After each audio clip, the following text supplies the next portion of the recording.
All right, it's Wednesday, December 13th. Just following up on Tesla. You can see here it's continuing lower now. I bought some puts here on this kind of two up, two down red bar, expecting to take out the lows of the day. We've taken out the lows of the day and continuing lower. I just scaled out of those options. I bought the 240 puts at 848. I just scaled out at 10 to set up a no risk trade. So a very nice gain here, and now we'll see how much higher it wants to go. If I look at the daily chart, we kind of reached the key liquidity targets here. These little pivot points here, 231 I think was the low, so we're just getting below 231 now. So now after we've kind of taken out these stops, we see how much we want to eat into this buying tail. The midpoint of that tail where it could find support is kind of just below 230. Where it's kind of heading there now, and if we continue strong, to the downside, we could be heading down to the 227 area. So we'll see if we get through this psychological 230 area.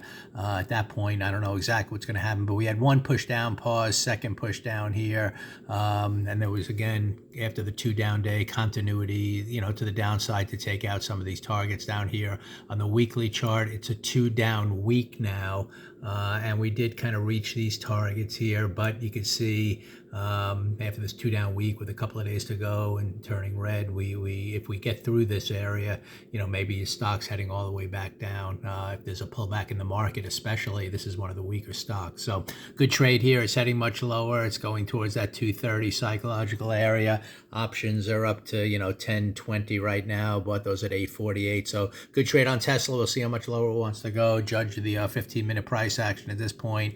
A couple of again, we want to really see how it handles the midpoint of this buying tail down here, kind of just below 230 should we get there. So that's kind of it could be a pause area in here, but definitely working lower. Again, good trade buying it on the first move down.